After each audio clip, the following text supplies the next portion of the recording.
So hello, what's up mga ka-J-Vlog? Welcome ulit sa panibagong video. And for today's video, another 5 reason na naman tayo why you should purchase naman this time the Tecno Spark Go 1 ngayong mid-2025. Maganda pa kaya to? Sulit pa ba? Tara mga ka-J-Vlog, check natin. Mga ka-J-Vlog, shoutout sa mga nanonood ng ating unboxing review and game test sa Tecno Spark Go 1 last year.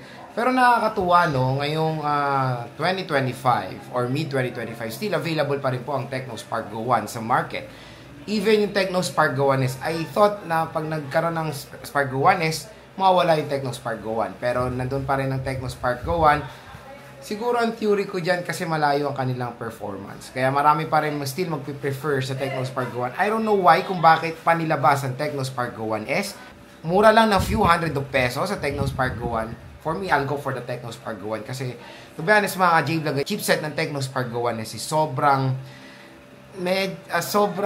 hindi kaaya-aya kasi when it comes sa GPU hindi po talaga bagay ngayong 2025. Take note, lumabas po ang Tecno Spark Go 1S noong early 2025 kaya it's a 2025 smartphone at yung GPU niya is an outdated GPU na nakikita na natin ng 2018 or 2019 na PowerVR G8320. So yung PowerVR G8320 sa mga hindi nakakaalam, nakikita rin natin yan sa MediaTek Helio P35 na sobrang gas-gas na chipset yan noong year 2020, 2021. Ngayon, parang rename na yung G36 and even the Helio G50 and G50 Ultimate. I don't know kung bakit naglalabas pa si MediaTek ng ganyan GPU ngayon 2025. Na kailangan na syempre na mas better GPU ngayon 2025 na nakikita natin sa mga ibang smartphones si Tecno.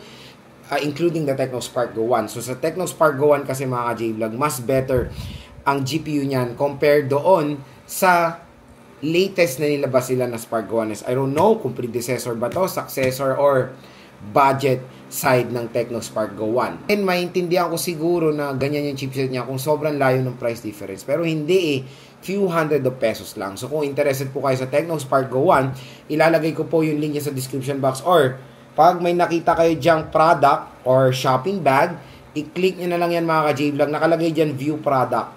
I-click nyo na lang yung link natin para ma-redirect kayo doon sa product na mas mura po ang Tecno Spark Go 1. So yun, mas mura nga sa online, malayo ang kanilang difference sa SRP niya or patigurado makakatipid kayo. Ang SRP ng Tecno Spark Go 1 mga ka-J-Vlog, meron tayong 3GB64 sa halagang 3,499. Tapos yung 4GB 128 niya is 4,099 or almost 4,100. Pero yun nga sa online, there's a possibility na makuha nyo to ng 4,000 or below 4,000 for the 4GB 128 and even the 364 baka makuha nyo ng saktong 3,000 pesos. Abangan nyo na lang yung payday 6677, yung mga ganyang sale ng online, mas mura nyo pong makukuha matik ang Tecno Spark Go 1. So, yun nga, dito sa ating video, bibigyan ko kayo ng 5 reason kung bakit napaganda pa rin i-purchase ng Tecno Spark Go 1 ngayong mid-2025. Lalo-lalo na po, wala pa po siyang successor. Kasi syempre, yung Tecno Spark Go 1S, hindi natin kinukonsider na successor yan ng Tecno Spark Go 1. So, first reason why you should buy the Tecno Spark Go 1, display. Napakaganda ng display ng Tecno Spark Go 1 for its price tag na 3,000 to 4,000 pesos. 120Hz screen refresh rate. Napakalaking advantage yan ng Tecno Spark Go 1 sa mga ibang competitors niya na merong 90Hz screen refresh rate. At ito pa ang nakaka-disappoint.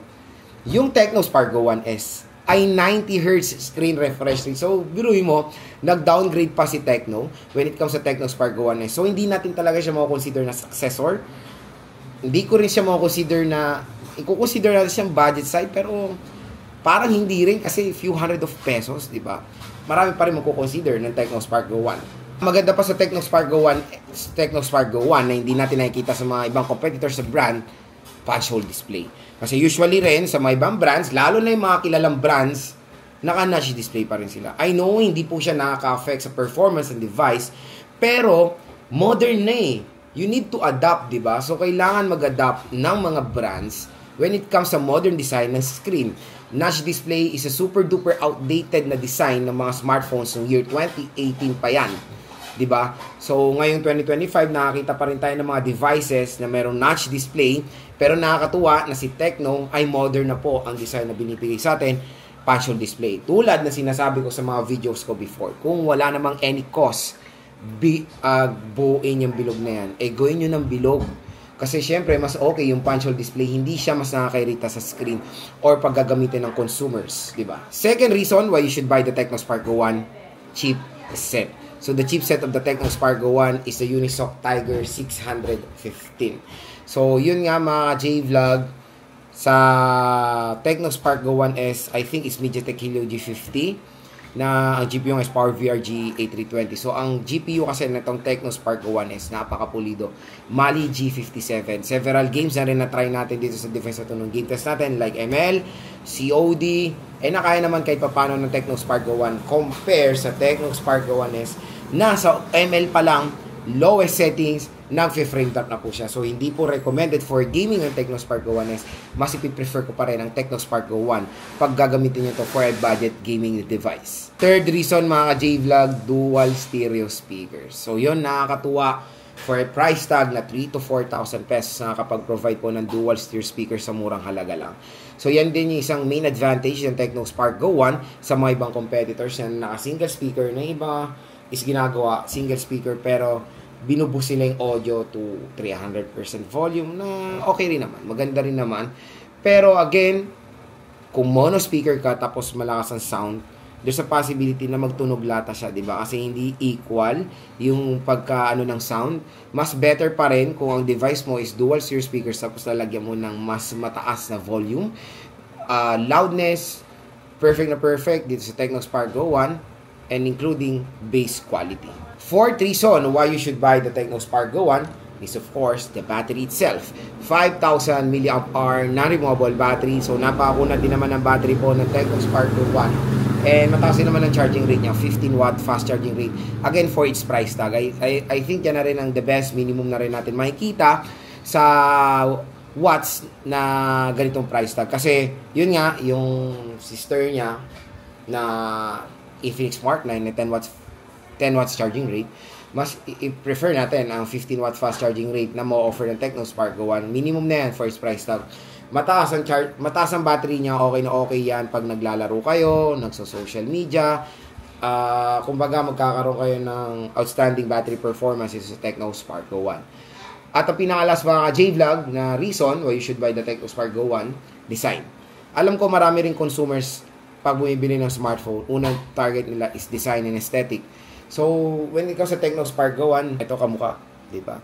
Diagonal camera module or diagonal shape camera module. Ganito itsura ng Tecno Spark Go 1. Pero, malaki lang at malayo yung gap ng kanilang camera module. Pero, pag gagamitin nyo na malayo yung Tecno Spark Go 1, nakalayan nyo, iPhone ang gamit nyo.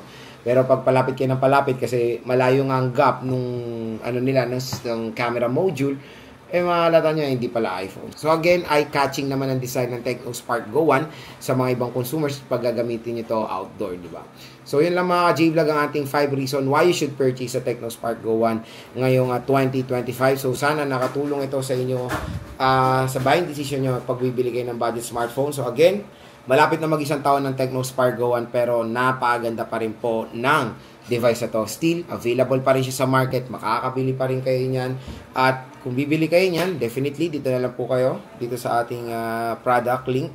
Nakalagay dyan, view products. Click nyo na lang yan para ma-redirect kayo sa murang Tecno Spark Go 1 or below SRP na Tecno Spark Go 1. So, definitely, pwede ko siya i-recommend sa mga consumers. All-rounder din itong device na to. Pwede siya for budget gaming device. Makunat ang battery, pwede siya gamitin sa trabaho, sa mga motor taxi riders natin, for navigating tool, online shopping, or sa mga online entrepreneurs natin, di ba? Pwede nyo rin siya bigay sa mga chikiting nyo. For example, gagamitin nila for school purposes. So again, mga ka-J-Vlog, ito po ang 5 reason why you should buy the Tecno Spark Go 1. Sana nakatulong po sa inyo to, sa inyong buying decision dito sa device na to.